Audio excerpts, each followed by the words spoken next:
بسم اللہ الرحمن الرحیم الحمدللہ رب العالمین والصلاة والسلام علی خاتم النبیین۔ ناظرین محترم السلام علیکم ورحمۃ اللہ وبرکاتہ۔ پروگرام سیرت النبی صلی اللہ علیہ وآلہ وسلم کے ساتھ آپ کا میزبان ڈاکٹر محمود غزنوی اور ہم سب کے پسندیدہ اسکالر جناب شجاع الدین شیخ حاضر خدمت ہیں۔ الحمدللہ ہمارا پروگرام جاری و ساری ہے، سیرت کے حوالے سے گفتگو ہو رہی ہے، اور جن دنوں میں آپ یہ پروگرام دیکھ رہے ہیں اور یا جن دنوں میں ہم اسٹوڈیو میں یہ پروگرام کر رہے ہیں، یہ بڑے آزمائش کے دن ہیں، اور ہم چاروں طرف سے جو ہے وہ سماوی آزمائشوں میں مبتلا ہیں، زمینی آزمائشوں میں مبتلا ہیں، اور بارشیں ہیں معمول سے زیادہ ہیں، سیلاب ہے غیر معمولی ہے، تباہی و بربادی ہے۔ اللہ تعالیٰ نے قرآن میں کہا کہ انسان کو وہ تکلیف نہیں پہنچاتا، انسان کو جتنی تکلیفیں پہنچتی ہیں وہ اس کے اعمال اور اس کے کرتوتوں کا نتیجہ ہوتی ہیں۔ ہماری بد نصیبی یہ ہے کہ ہم یہ سب کچھ جھیل تو رہے ہیں، اور ہم اسے ساری چیزوں کو یہ کہتے ہیں کہ بھئی یہ موسمی حالات ہیں، گلوبل وارمنگ ہو رہی ہے، موسم تبدیل ہو رہے ہیں، شدت اختیار کریں، وہ ساری چیزیں اپنی جگہ ہیں، لیکن اس کے پس منظر میں ایک چیز ہے جس کو کبھی سوچنا چاہیے کہ یہ سب کچھ آپ کے اور ہمارے ساتھ ہی کیوں ہو رہا ہے۔ اس کا مطلب یہ ہے کہ کہیں نہ کہیں کوئی ایسی گڑبڑ ہے جدھر ہماری نظر نہیں جاتی۔ کچھ چیزیں میٹا فزکس ہوتی ہیں جس پہ شجاع صاحب اکثر بات کرتے ہیں اور میں بھی کرتا ہوں۔ کچھ چیزیں جو ہیں ظاہری چیزوں سے ہٹ کر ہوتی ہیں، پس منظر میں ہوتی ہیں، اس طرف جانا بہت ضروری ہے۔ تو میرے خیال ہے آج کے پروگرام کا آغاز جو ہے ہم انہی حالات سے کرتے ہیں، چونکہ اسلام جو ہے وہ ایک فلاحی نظریہ ہے اور وہ خدمت خلق پر سب سے زیادہ زور دیتا ہے، اور یہ خدمت خلق کرنے کا زمانہ ہے۔ اللہ تعالیٰ نے ہمیں آزمائش میں ڈالا ہوا ہے۔ تو شجاع صاحب کی طرف چلتے ہیں، پچھلے پروگرام میں تھوڑا سا ریکیپ لیتے ہیں اور پھر انشاءاللہ آگے کی طرف گفتگو کرتے ہیں۔ السلام علیکم۔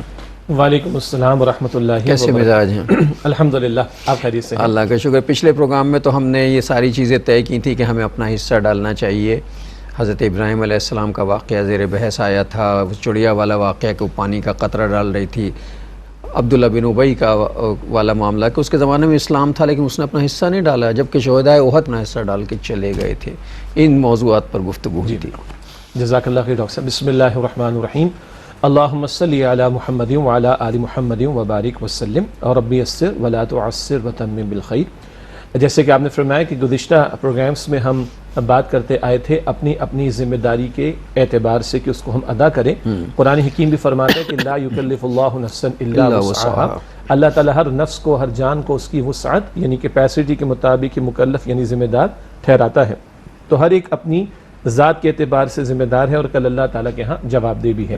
انبیاء علیہ السلام کا تذکرہ ہم قرآن پاک میں پڑھتے ہیں، ان کی داستانیں ہم پڑھتے ہیں، اور یہ داستانیں قرآن پاک میں اس لیے بیان کی گئیں کہ اب آخری امت کے لیے بھی موٹیویشن رہے، انسپریشن رہے دین کے کام کے کرنے کے اعتبار سے۔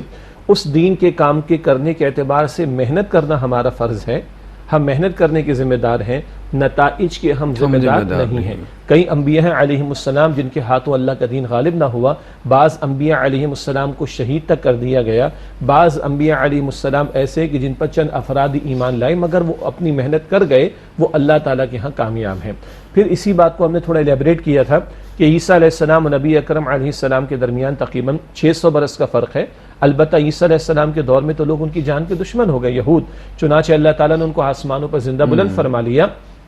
البتہ عیسیٰ علیہ السلام نے فرمایا میں آنے والے دور کے لیے راستے کو صاف کر رہا ہوں، اور آنے والا دور آخری رسول نبی اکرم صلی اللہ علیہ وآلہ وسلم کا تھا، اور اللہ کے رسول علیہ السلام کا تو مشن ہی یہی تھا لیظہرہ علی الدین کلہ، تاکہ آپ کل نظام زندگی پر اللہ کے دین کو، دین اسلام کو غالب فرما دیں۔ دین غالب ہوا نبی علیہ السلام کے دور مبارک میں آپ کے مبارک ہاتھوں سے، مگر 600 برس پہلے عیسیٰ علیہ السلام فرمانے میں آنے والے دور کے لیے راستے کو صاف کر رہا ہوں۔ اچھا بھائی نتیجہ نہ نکلے، اس کے لیے مثال ہم نے دی تھی ابراہیم علیہ السلام کے دور کے تعلق سے، حکایت کی ایک مثال ہے، اور حکایت میں ذکر ہے کہ جب ابراہیم علیہ السلام کے لیے آگ کا الاؤ روشن کیا جا رہا تھا تو ایک چڑیا آ کر ایک قطرہ پانی کا ڈال دی، اور اس سے پوچھا گیا بھائی تمہارے قطرہ ڈالنے سے آگ بجھ جائے گی؟ اس نے کہا نہیں بجھے گی۔ کبھی خواہ خواہ کی ایکسرسائز کی ضرورت کیا پڑی؟ تو اسے بڑا پیارا جواب دیا کہ میں یہ چاہتی ہوں کہ میرا نام ابراہیم علیہ السلام کے لیے آگ لگانے والوں میں نہیں، آگ بجھانے والوں میں لکھا جائے. یہ ہم نے پچھلے پروگرام میں گفتگو کی تھی اور اس کا مقصد یہ تھا کہ ہم اپنے آپ کو ترغیب دیں, تشویق دیں اور آمادہ کریں کہ آج اللہ کے اس دین کے لیے جد و جہد کرنا, اللہ تعالیٰ کے دین کو سیکھ کر عمل کرنے کی کوشش, اللہ تعالیٰ کے دین کی دعوت اور اللہ تعالیٰ کے دین کو قائم کرنے کی جد و جہد کرنا, یہ آج ہمارا فرض اور ہماری ذمہ داری ہے. آپ نے انٹرو میں عبداللہ بن ابی کا ذکر کیا, شہداء احد کا ذکر فرمایا, تو ناظرین کی یاد دہانی کے لیے دوبارہ ذکر کر دیتے ہیں. فتح مکہ ہوتی ہے, 8 ہجری کی بات ہے, دین غالب ہوتا ہے جی. یہ 8 ہجری ہے, لیکن غزوہ احد کا معاملہ تو 3 ہجری میں پیش آیا اور 70 صحابہ نے, زمانہ پڑا ہوا ہے, زمانہ بھی باقی ہے, کافی دور ابھی باقی ہے آگے آنے والا. تو 3 ہجری میں غزوہ احد کا معاملہ, 70 صحابہ کرام شہید ہو گئے رضی اللہ تعالی عنہم اجمعین.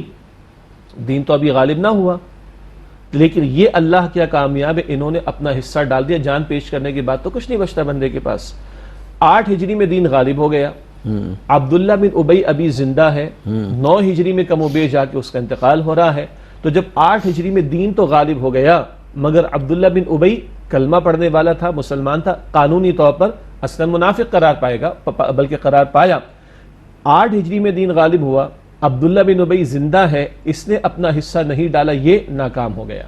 اصل مسئلہ ہے کہ ہم اپنا حصہ ڈال رہے ہیں کہ نہیں, جس کو آپ نے انٹرو میں بیان فرمایا, ہم اپنی ذمہ داری پوری کر رہے ہیں کہ نہیں. ایک تو یہ تفصیلیں ہم نے پچھلے پروگرام میں بات کی. ایک اور بات ہم نے کی تھی کہ کل ہم سب نے اللہ کے سامنے پیش ہونا ہے. ہمارے اندر دل میں نیت ہو, ہماری زبان پر قول ہو, ہمارے اعمال جو ہمارے وجود کے اعضاء سے صادر ہو رہے ہیں, تو نیت ہو, قول ہو, عمل ہو, سب اللہ تعالیٰ کے پیش ہونے والا ہے. ہم نے آسان حساب کی بھی بات کی تھی, اللہم حاسبنی حسابا یسیرا مسنون دعا, کہ اللہ میرے حساب کو آسان فرما دے. اور پھر اللہ کے نبی صلی اللہ علیہ وسلم نے عائشہ رضی اللہ تعالی عنہ کو اس کی وضاحت فرمائی کہ عائشہ رضی اللہ عنہ, نہ اللہ کسی کا کھولے اعمال نامہ, نہ پوچھے, جس کا کھلا اور اللہ نے پوچھا وہ تو مارا گیا. تو ہم آسان حساب کی بھی دعا کریں. یہ گفتگو تھی جو پچھلے پروگرام میں مجھے کچھ یاد آ رہا ہے کہ ہم نے کی تھی. اب یہ جو آخری جملے ہیں کہ اللہ تعالیٰ کسی کے اعمال نہ کھولے اور کسی کا حساب نہ کرے, جس کا نامہ اعمال کھل گیا وہ تو پھر کہیں کا نہیں رہے گا, اور جس سے پوچھ لیا گیا وہ تو سمجھے کہ مارا ہی گیا نا ہر طرح. اس جملوں کو ذرا ذہن میں رکھیے اور یہ سوچئے کہ آج جو اعمال ہم کر رہے ہیں اجتماعی طور پر, کیا ہم یہ بات بالکل بھول چکے ہیں کہ اللہ اگر پوچھ بیٹھا اور اللہ نے اگر کھول دیا سارا تو کیا ہوگا؟ جی, اللہ تعالی ہم سب کو معاف فرمائے. اور دیکھیے, جب آپ نے اجتماعی اعمال کا ذکر فرمایا تو جو آپ نے انٹرو میں بات بیان فرمائی, میں چاہوں گا اس پر آگے ہم کلام بھی کریں. اس وقت کا کرنٹ ایشو ہے اور سیرت کی رہنمائی, دین کی رہنمائی بھی ضروری ہے. البتہ یہ جو بات ہے یہ آج اس موجودہ حالات کے تناظر میں بڑی اہم ہے کہ اجتماعی اعمال بھی تو اللہ تعالیٰ کے سامنے پیش ہوں گے.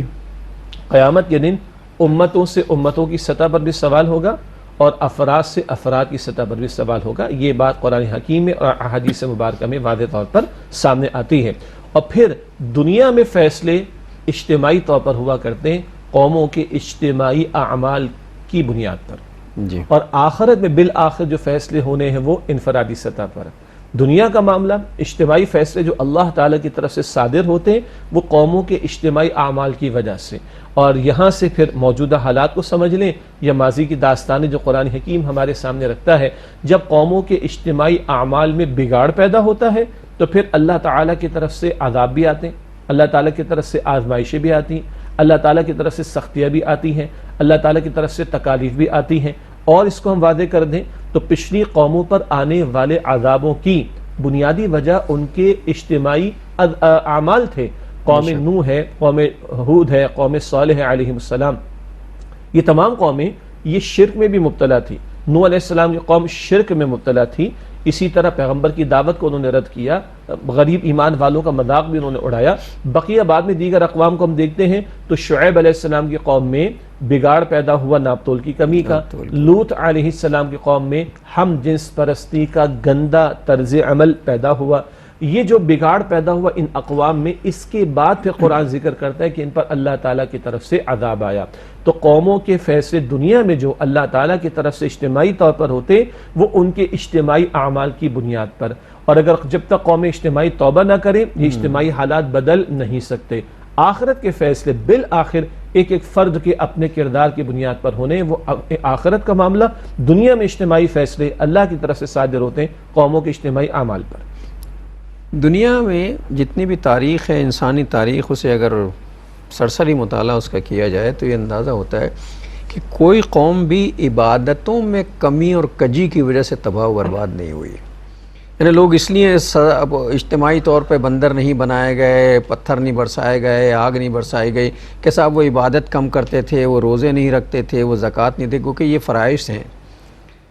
لیکن جب بھی قوموں کی تاریخ پڑھی جائے تو اندازہ ہوتا ہے کہ جب تباہ ہوئے ہیں تو اجتماعی معاملات اور حقوق العباد کے حوالے سے تباہ ہوئے ہیں۔ بے ایمانی کرنا شروع کی ہے، بد کرداری شروع کر دی ہے، جس کا اشوہ صاحب نے تذکرہ۔ بعض ایسے اعمال ہیں کہ جن کو زبان سے کہتے ہوئے بھی گھن آتی ہے۔ بد کرداری، بدعمالی جو ہمارے معاشرے میں چل رہی ہے، وہ سارے برائیاں جن پر قومیں تباہ ہیں وہ ساری اجتماعی طور پر ہمارے اندر موجود ہیں، ہم کبھی اس کا جائزہ نہیں لیتے۔ بالکل، اس کو اور تھوڑا سا الیبوریٹ کر لیتے ہیں۔ ہمارے ناپ تول میں کس قدر بے ایمانی ہوتی ہے، ہمارے ملاوٹ کس قدر ہوتی ہے، ہمارے ہاں بے حیائی کہاں آ گئی ہے، مطلب دھوکہ دہی ایک دوسرے کو، مسلمان کو دھوکے سے لوٹ رہا ہے۔ تو اگر یہ سب کچھ ہو رہا ہے اور پھر اللہ کا عذاب آ رہا ہے تو پھر ہمیں شکایت نہیں کرنی چاہیے اس پر۔ اب اس کو بھی تھوڑا سا کیونکہ ہمارے ناظرین کی یاد دہانی بھی، بعض لوگوں کی ایجوکیشن بھی ضروری ہے کہ یہ جو اجتماعی معاملات ہیں اس کی مختلف کیفیات یا پہلوؤں کو بھی اللہ تعالیٰ نے قرآن حکیم میں ذکر فرمایا۔ مثال کے طور پر کبھی اللہ تعالیٰ نے یہ ارشاد فرمایا ہے سورہ روم کی آیت نمبر 41 میں، ظہر الفساد فی البر والبحر بما کسبت ایدی الناس، خشکی اور تری میں، بحر اور بحر میں جو ہے وہ فساد مچ گیا ہے لوگوں کی کسب کمائی کی وجہ سے، اعمال کی وجہ سے، لیذیقہم بعض الذی عملوا، تاکہ اللہ ان کے بعض اعمال کا انہیں مزہ چکھائے، لعلہم یرجعون، تاکہ وہ لوٹیں اللہ تعالیٰ کی طرف۔ آنے والی سختیوں میں ایک حکمت یہ بھی بیان ہوئی کہ کچھ کا مزہ چکھا دیا جائے، سب کا نہیں۔ اللہ تعالیٰ نے قرآن پاک میں کم سے کم 2 مرتبہ ارشاد فرمایا ہے اگر ہر گناہ پر اللہ پکڑنے پر آ جائے، ما ترکا من دابۃ فی الارض، زمین میں کوئی جاندار بھی اللہ باقی نہ چھوڑے، ولیکن یؤخرہم، اللہ مؤخر کرتا ہے، ہر گناہ پر نہیں پکڑتا، کچھ پر پکڑتا ہے۔ اچھا، کچھ پر پکڑتا ہے اور کوئی سزا کی کیفیت، عذاب کی کیفیت، تنبیہ کی کیفیت، آزمائش کی کیفیت طاری کرتا ہے، تو آگے ذکر فرمایا لعلہم یرجعون، تاکہ لوگ لوٹیں اللہ سبحانہ رجوع وتعالیٰ کر لیں، اس کی رجوع طرف کرنے کا معاملہ۔ ناظرین ابھی ہم بھی رجوع کرتے ہیں ایک وقفے سے آ کے اسی۔ السلام علیکم ورحمۃ اللہ وبرکاتہ، ویلکم بیک ناظرین۔ وقفے کے بعد پروگرام سیرت النبی صلی اللہ علیہ وآلہ وسلم میں آپ کا خیر مقدم ہے۔ اللہ تعالیٰ کی آزمائشیں اور اللہ تعالیٰ کی طرف سے جو پکڑ آتی ہے وہ اس لیے آتی ہے تاکہ بندے کو تھوڑا سا مزہ چکھا دیا جائے، اسے پتہ چل جائے کہ وہ غلط راستے پہ، وہ سیدھے راستے کی طرف آ جائے اور رجوع کر لے۔ بالکل، تو یہ تو سورہ روم کی آیت نمبر 41 کا ذکر بریک سے پہلے کیا گیا کہ خشکی تری میں فساد مچ گیا لوگوں کے کرتوتوں کی وجہ سے، تاکہ بعض اعمال کا مزہ اللہ انہیں چکھائے۔ حکمت کیا ہے؟ لعلہم یرجعون، لوگ لوٹیں اللہ سبحانہ وتعالیٰ کی طرف۔ اسی طرح اللہ تعالیٰ نے اقوام کے تعلق سے جو اس کا عذاب قانون ہے، بلکہ قانون عذاب ہے، معاف کیجیے گا، عذاب کا جو قانون ہے اللہ تعالیٰ نے جا بجا قرآن پاک میں ذکر فرمایا۔ ایک جگہ سورۃ السجدہ آیت نمبر 21 میں آتا ہے وَلَنُذِيقَنَّهُم مِّنَ الْعَذَابِ الْأَدْنَىٰ دُونَ الْعَذَابِ الْأَكْبَرِ لَعَلَّهُمْ يَرْجِعُونَ، ہم بڑے عذاب سے پہلے ان کو چھوٹے چھوٹے عذاب میں مبتلا کریں گے، لَعَلَّهُمْ يَرْجِعُونَ، تاکہ لوٹیں اللہ سبحانہ وتعالیٰ کی طرف۔ سب سے بڑا عذاب وہ تو آخرت، وَالْعَذَابُ الْآخِرَةِ أَكْبَرُ، وہ تو سب سے بڑا ہے۔ دنیا میں بھی قوموں کو مٹایا گیا، وہ بڑا عذاب ہوتا ہے کہ قوم مٹا دی جاتی ہے۔ اس بڑے عذاب سے پہلے چھوٹے چھوٹے عذاب آتے ہیں، کبھی قحط کی صورت میں، کبھی طوفان کی صورت میں، کبھی کسی وبا کی صورت میں۔ زندہ رہتے ہیں لوگ، لیکن کیا ہے، ان کو ہلایا جاتا ہے۔ مقصد کیا ہے؟ لعلہم یرجعون، تاکہ لوگ لوٹیں اللہ سبحانہ وتعالیٰ کی طرف۔ یہ تو ایک پہلو ہے کہ یہ بڑی آزمائشیں جو آیا کرتی ہیں، تنبیہات کہیں، آزمائشیں کہیں، اور کبھی کچھ عذاب کی کیفیت بھی کہیں، اس کا ایک بڑا مقصد کیا ہے؟ لوگ اللہ کی طرف رجوع کریں۔ ایک اور جگہ قرآن پاک میں آتا ہے، سورہ انعام میں ذکر آیا کہ وما ارسلنا من نبی وما ارسلنا فی قریۃ من نبی الا اخذنا بالبأساء والضراء لعلهم يضرعون۔ اللہ تعالیٰ فرماتا ہے جب بھی انبیاء کو ہم نے کسی بستی میں بھیجا تو وہاں کے رہنے والوں کو سختیوں میں مبتلا کیا، تکالیف میں مبتلا کیا، لعلهم يضرعون، تاکہ وہ روئیں گڑ گڑائیں اللہ تعالیٰ کے حضور۔ تو یہ اللہ کا قانون ہے، سختیاں آتی ہیں اللہ کی طرف سے، تنبیہات آتی ہیں اللہ تعالیٰ کی طرف سے، تاکہ لوگوں کے دلوں میں ڈر پیدا ہو، ان کے دل نرم ہوں، وہ روئیں اور گڑ گڑائیں اور وہ رجوع کریں اللہ سبحانہ وتعالی کی طرف۔ یہ ابھی ایک اسپیکٹ میں نے بیان عرض کرنا چاہا، ہمارے موجودہ حالات کے تناظر میں یہ سختیاں، یہ تکالیف، یہ پریشانیاں، یہ آزمائشوں کے امتحانات، یہ مصائب کے پہاڑ جو ہم پر ٹوٹ رہے ہیں، اور یہ جو لاکھوں لوگ بے گھر ہو چکے ہیں، اور ایک بڑا حصہ ملک کا جو ہے زیر آب آ چکا، ایک بہت بڑی تعداد لوگوں سے کی جو ہے وہ بے گھر ہو گئی، بستیوں کی بستیاں جو اجڑ چکی ہیں، جو ہے وہ فصلیں تباہ ہو چکی ہیں، اس کا امپیکٹ ابھی آنا ہے، اربوں ڈالر کا نقصان ہمارا ہو چکا، ہمارا بجٹ ڈیفیسٹ ویسے ہی پورا ہونے کی پوزیشن میں نہیں ہے، ہمارے معاشی حالات ویسے ہی دگرگوں ہیں، ہمارے مہنگائی کو طوفان ویسے ہی ہمارے سروں پر سوار موجود ہے، چاہے جائے کہ یہ لاکھوں بلکہ کروڑوں لوگوں کا اتنا بڑا پیمانے پر ہٹ ہو جانا، اس کے جو اثرات ملک کی اکانومی پر آنے، تو بھی اثرات آگے چل کر ہمارے سامنے آئیں گے۔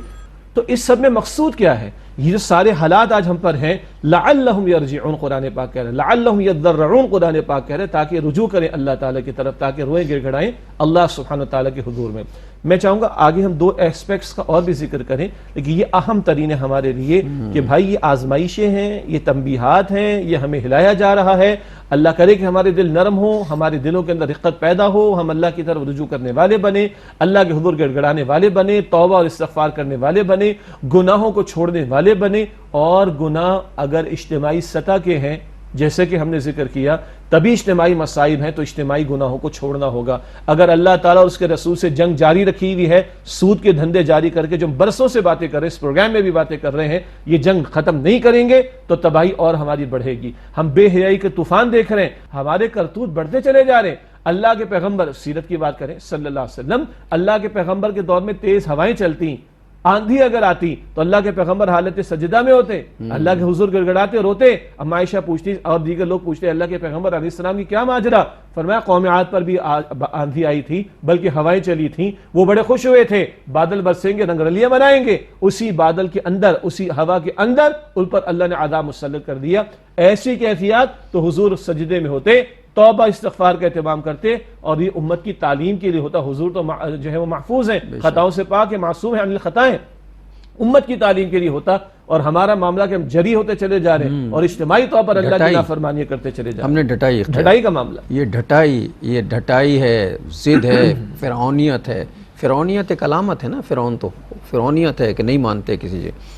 اور شیخ صاحب نے جو باتیں کہیں وہ ذرا کبھی ٹھنڈے دل سے سوچے کہ ہمارا معاملہ کیا۔ ہمارے یہاں بادل آتے ہیں، ہم گانے گانے لگتے ہیں، ہم خوش ہونے لگتے ہیں، ہم ڈرتے نہیں کہ ایک بدلی بھی، انہیں ڈرنا چاہیے اور اللہ سے توبہ کرنی چاہیے کہ یہ جو بادل کا ٹکڑا آ رہا ہے، اللہ سے توبہ کرنی چاہیے کہ اللہ اس میں اگر تیرا عذاب ہے تو ہم اس سے پناہ مانگتے ہیں، تیری رحمت ہے تو ہم اس کے سوالی ہیں کہ ہمیں وہ رحمت عطا فرما۔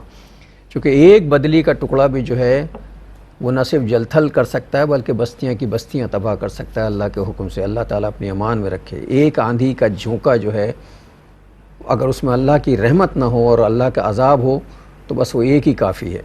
ہمارے ہاں جب سمندری طوفان آ رہے ہوتے ہیں تو بجائے اس کے کہ لوگ توبہ کریں اور اللہ سے پناہ مانگیں اور دعا کریں کہ اللہ اگر یہ اس میں تیرا عذاب ہے تو ہم تیری پناہ مانگتے ہیں، لوگ جا کے جو ہے وہ انجوائے کرنا شروع کر دیتے ہیں، گانے گانے لگتے ہیں، ناچنے لگتے ہیں، سمندروں پہ پہنچ جاتے ہیں، یعنی اللہ کے عذاب کا نظارہ کرنے جاتے ہیں۔ جی جی۔ اب ایک اور اینگل سے بھی لے لیں، بعض لوگ کہتے ہیں کیا یہ کوئی عذاب کی بھی کیفیت ہو سکتی ہے؟ ڈرنا چاہیے۔ اللہ تعالیٰ تو قرآن حکیم میں بتا رہا ہے، اگر لوط علیہ السلام کی قوم نے ہم جنس پرستی کا گندا جرم کیا تو اس قوم کے لوگوں کو اندھا بھی بنایا گیا، اس قوم کو جو ہے پتھر برسا کر مارا گیا، اس قوم کی بستی کو اوپر آسمان میں لے جا کر زمین پر پٹخ دیا گیا، اور اس قوم کے افراد کو، نافرمانوں کو بحر مردار میں ڈیڈ سی میں غرق کر دیا گیا۔ یہ ان کے کرتوتوں پر یہ کیفیات اگر آئیں تو یہ عذاب تھا اللہ تعالیٰ کی طرف سے۔ نوح علیہ السلام کی قوم شرک میں مبتلا رہی تو اللہ تعالیٰ نے آسمان سے بھی پانی برسایا اور وفارت تنور، زمین سے بھی تنور ابل پڑا، اور اس طوفان میں اللہ تعالیٰ نے نافرمانوں کو غرق کر دیا۔ شعیب علیہ السلام کی قوم، اس سے ناپ تول میں کمی کی، آپ نے بھی ذکر کیا، آج ہمارا اجتماعی جرم نہیں ہے ناپ تول کی کمی کا معاملہ، نیچے سے لے کے اوپر تک اجتماعی جرم نہیں ہے بلکہ ایک کلچر ڈیولپ ہو گیا، اور اس کو آرٹ سمجھا جاتا ہے، یہ آرٹ اور کلچر ڈیولپ ہو گیا، یعنی ناپ تول میں کمی کرنا، پیک چیزیں آ رہی ہیں تو ان کے اندر جو ہے چوری کرنا، مطلب اوپر لکھا ہوا ہے 1000 ml، اب تو خیر لکھنے بھی لگے، ڈٹائی ہو گئی چونکہ سب کو پتا کہ 1000 ml کا ہوگا یا 1000 kg کا ہوگا، لیکن وہ ہے 850 kg کا، چونکہ اب لوگ دیکھ نہیں رہے نا, انہیں پتا ہے کہ بھئی تو 1 کلو کا ہے, وہ کلو کا نہیں ہے, وہ 950 کا ہے, 85 کا ہے, قیمت وہی ہے.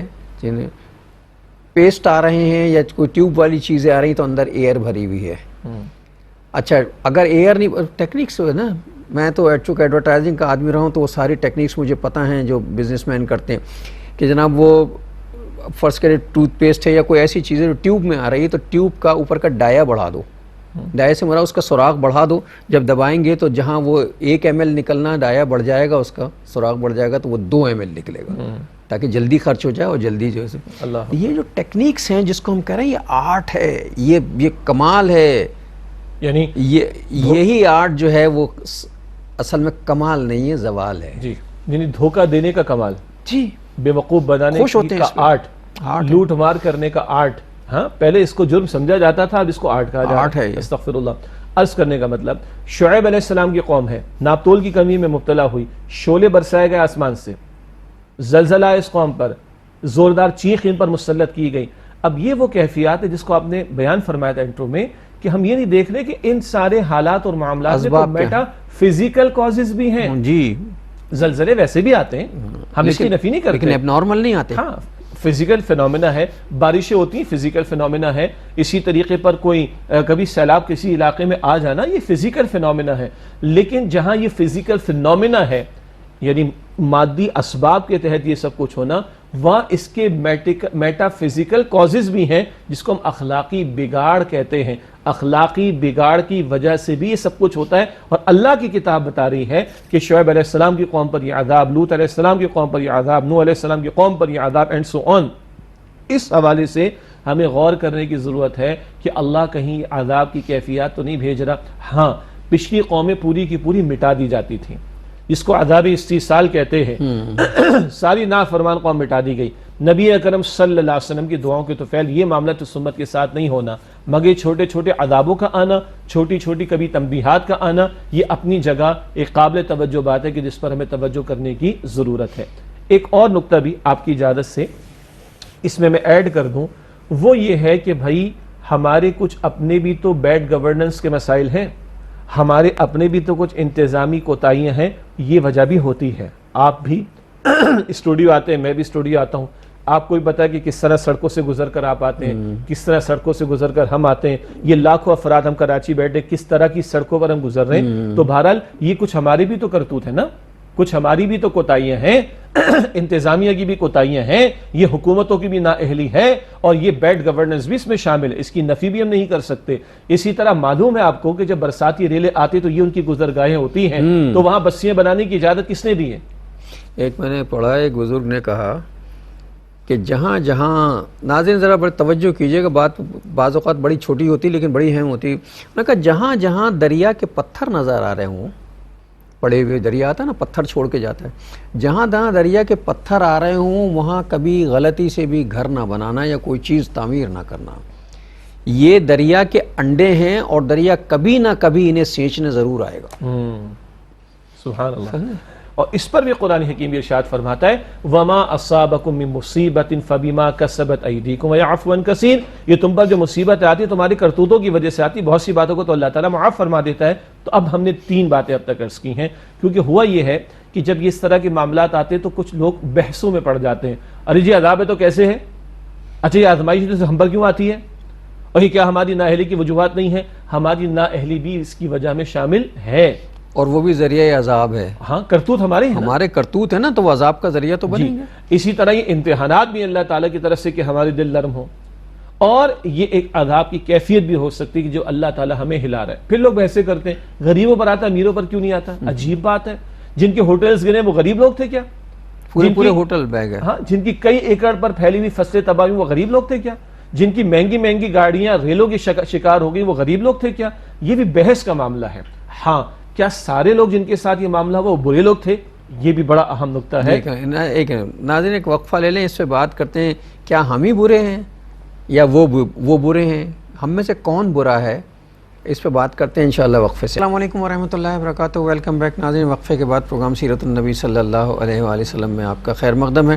بات یہ ہو رہی تھی کہ صاحب کیا غریب برے ہیں جن پر عذاب آ رہے ہیں, یا امیر برے ہیں کہ جن پر عذاب آ رہے ہیں یا وہ بہت اچھے ہیں کہ ان پہ عذاب کم آتے ہیں.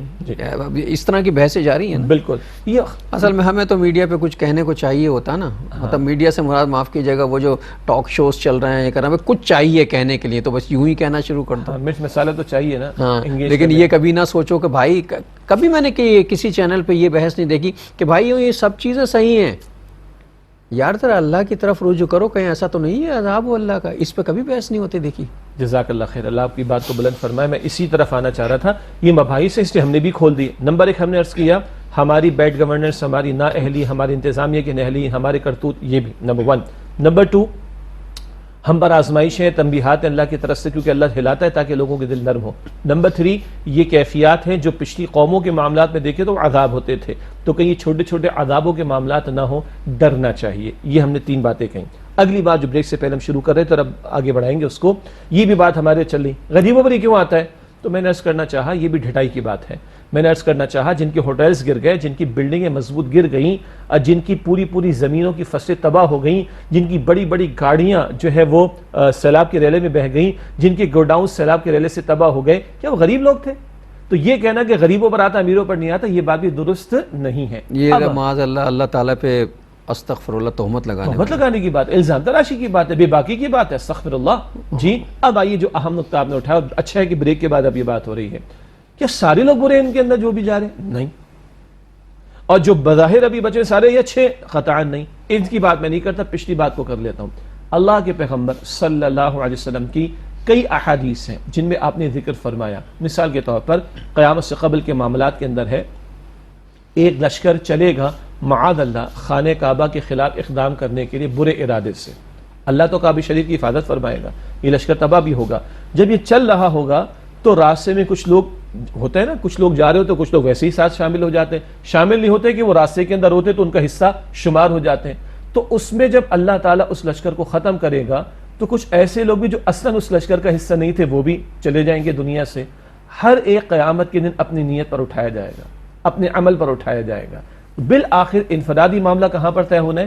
آخرت کے اندر. نمبر 1. نمبر 2, جب یہ کیفیات آتی ہیں تو اللہ کے پیغمبر صلی اللہ علیہ وسلم نے یہ بھی ارشاد فرمایا, ناگہانی آفت میں یا کیفیت میں اگر کوئی بندہ دنیا سے جا رہا ہے تو اس کے لیے اجر و ثواب بھی اللہ کے رسول علیہ السلام نے بیان فرمایا. اسی فورم پر ہم نے برسوں ہو گئے مختلف پہلو پر کلام ہوتا ہے, وہ احادیث بھی زیر گفتگو مختصراً لانے کی کوشش کی. اگر ایک شخص جل کر مر جاتا ہے تو 1 درجے کا شہید, ایک شخص ڈوب کر مر جاتا ہے 1 درجے کا شہید, ایک حاملہ عورت ہے یا بچے کو جنم دینے کے دوران میں انتقال کر جاتی ہے 1 درجے میں شہادت کا رتبہ. طاعون کا مرض ہو, وبائی مرض ہو, اس میں کسی کا انتقال ہو جائے 1 درجے میں شہید کا رتبہ. گویا ناگہانی کیفیت میں جانے والے کے لیے اس کے پچھلے گناہوں کی معافی ہو جاتی ہے, اور ایسی کیفیات میں تو اللہ تعالیٰ کو رتبہ بھی بڑا بندے کو عطا فرما دیتا ہے. اب اس فرد کے بارے میں اللہ جانتا ہے کس کے لیے یہ درجات کی بلندی اور گناہوں کی معافی کا باعث بنے گا, اور کس کے لیے اللہ تعالیٰ کی طرف سے یہ سزا کا معاملہ ہے. اللہ تعالیٰ جج کر سکتا ہے, ہم جج نہیں کر سکتے. تو جانے والوں کے بارے میں یہ مختلف پہلو ہو سکتے ہیں, کیفیات ہو سکتی ہیں. اب آئیے میں آپ کی اجازت سے اہم ترین مسئلے کی طرح توجہ دلاؤں کہ ہم ہیں اسلامی جمہوریہ پاکستان. جیسے کہا گیا کہ اپنی امت پر قیاس اقوام مغرب سے نہ کر, خاص ترکیب میں قوم رسول ہاشمی صلی اللہ علیہ وسلم بقیہ ملکوں اور بقیہ قوموں کے مقابلے میں یہ امت مسلمہ بالکل ڈیفرنٹ ہے. اسی طرح اگر 57 کم و بیش مسلم ممالک ہیں تو یہ مملکت خدا داد پاکستان بالکل ڈیفرنٹ ہے بقیہ کے مقابلے میں. باقی کسی نے دعویٰ ہی نہیں کیا کہ ہم اسلام کے نام پر بنے, باقی کسی نے دعویٰ نہیں کیا کہ ہمارے ملک میں اسلام کی بالادستی ہوگی. ہم نے دعویٰ کیا کہ اللہ کلمے کی بنیاد پر دین چاہیے. ہم نے دعویٰ کیا کہ لے کے رہیں گے پاکستان اور یہاں تیرا دین اللہ تعالیٰ نافذ کریں گے. ہم نے دعویٰ کیا پاکستان کا مطلب کیا؟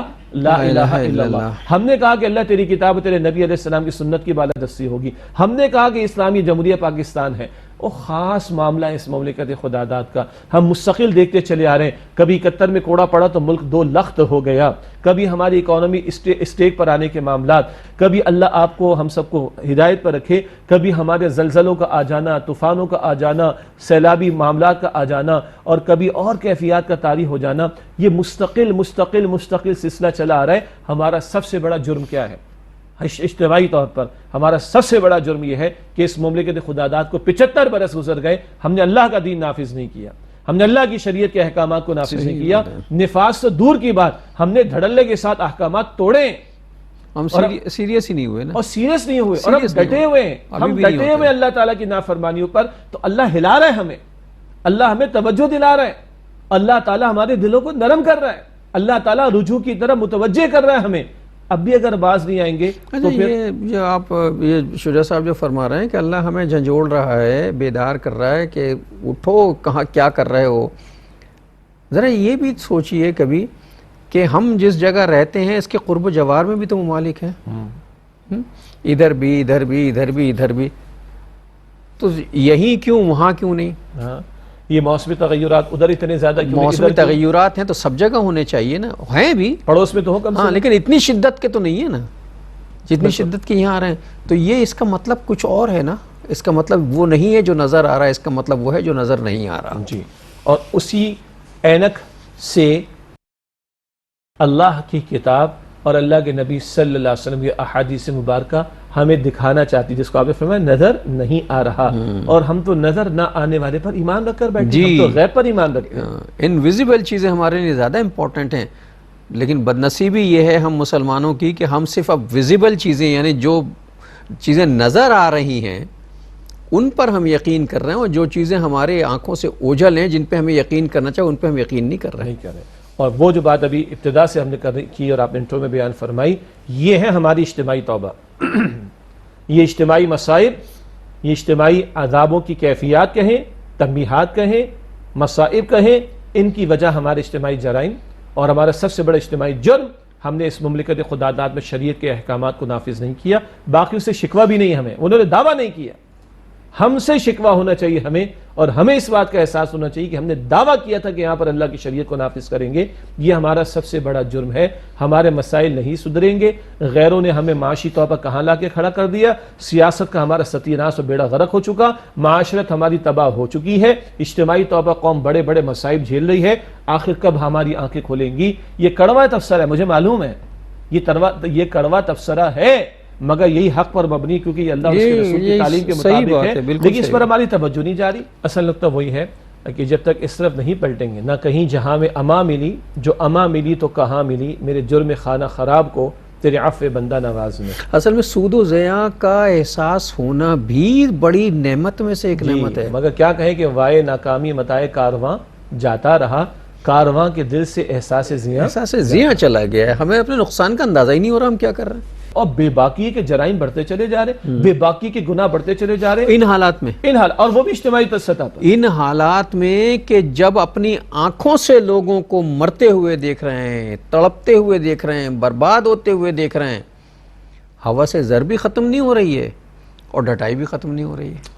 ہوا سے زر اور بڑھ رہی ہے. جی مجھے معاف کیجیے گا، سب کچھ ایسا نہیں ہے لیکن کسی حد تک ایسا ہے کہ جو ان لوگوں کے لیے جو مر رہے ہیں، جو فاقے کر رہے ہیں، جن کے بچے تڑپ رہے ہیں بھوک سے، جو امدادی سامان جا رہا ہے اس پر بھی لوگ ہاتھ صاف کر رہے ہیں، اور جو جا رہا ہے اس کو مہنگا کر کے بھیجا جا رہا ہے، اور مہنگا کر کے بیچا جا رہا ہے. مطلب گو کہ ایسا بھی نہیں ہے، کروڑوں لوگ ایسے ہیں، بلکہ بہت زیادہ لوگ ایسے ہیں جو بے پناہ اپنی استطاعت سے بڑھ کے امداد دے رہے ہیں، لیکن ہزاروں لوگ ایسے بھی ہیں جو اس میں ڈنڈیاں بھی مار رہے ہیں بیچ میں. اب ایک بات اور بھی ہم ایڈ کر لیں تاکہ بات بیلنس ہو جائے، اور آپ نے انٹرو میں اشارہ بھی فرمایا کہ صرف یہ نہیں کہ ہم نے تبصرہ کر دیا، ہاں یہ تبصرہ بالکل کیا، بالکل دو ٹوک انداز میں کیا، یہ کڑوا تبصرہ ہے لیکن یہ حقیقت پر مبنی ہے، یہ باتیں تلخ لگتی ہیں ہمیں معلوم ہے، مگر کیا کریں کہ قوم سدھرنے کو تیار نہیں. یہ تبصرے ضروری ہیں اور یہ آیات قرآن و احادیث کی روشنی میں. ایک بات البتہ اس وقت ہمارے ایک اور امتحان بھی ہے، مجھے اور آپ کو اللہ نے بڑا اچھا رکھا ہوا ہے، بڑی سہولت کے ساتھ ہم بیٹھے ہوئے کھا رہے پی رہے مزے کر رہے، الحمدللہ رب العالمین. ہمارا امتحان ہے کہ اللہ نے ہمیں جو نعمت عطا فرمائی اس کا شکرانہ یہ بھی ان محتاج بھائیوں اور بہنوں تک ہم یہ پہنچانے کی کوشش کر رہے ہیں کہ نہیں کر رہے، جن پہ آج مصیبت آئی ہوئی ہے، جس کو آپ نے خدمت خلق کہا. یہ ہمارا بھی امتحان ہے، یہ وقت گزر جائے گا، ان کی بھوک بھی انشاءاللہ مٹ جائے گی، انشاءاللہ ان کا گرا ہوا گھر بھی انشاءاللہ کھڑا ہو جائے گا انشاءاللہ تعالی. چند مہینے لگ جائیں گے، ٹھیک ہے، اور یہ وقت ہمارے ساتھ بھی گزر جائے گا، بٹ کیا ہم اس امتحان میں کامیاب ہوں گے کہ نہیں ہوں گے؟ تو جو اللہ نے مجھے دیا، اللہ کے پیغمبر فرماتے صلی اللہ علیہ وسلم الخلق عیال اللہ، ساری مخلوق اللہ کا کنبہ ہے، اور اللہ کو سب سے زیادہ اس کنبے میں پسند کون ہے؟ جو اس کی مخلوق کے ساتھ بھلا سلوک کرے۔ آپ فرماتے صلی اللہ علیہ وسلم جب تک بندہ اپنے بھائی کی حاجت کو پورا کرنے میں لگا رہے گا، اللہ تعالیٰ اس بندے کی حاجت کو پورا کرنے میں لگا رہے گا۔ اور اللہ کے رسول علیہ السلام فرماتے تم آج دنیا میں کسی کی تکلیف کو دور کرو، اللہ قیامت کے دن کی تکلیفوں میں سے کسی تکلیف کو تمہاری دور فرمائے گا۔ یہ جو خدمت خلق والا پہلو ہے، جس ادارے پر اعتماد ہے، جس پر اعتماد ہے، ہم ان بھائیوں بہنوں تک یہ جو ہم مال، جو اجناس، جو چیزیں پہنچا سکتے ہیں، بچوں کے ذریعے کروائیں، بڑے کریں، ہم سب کریں۔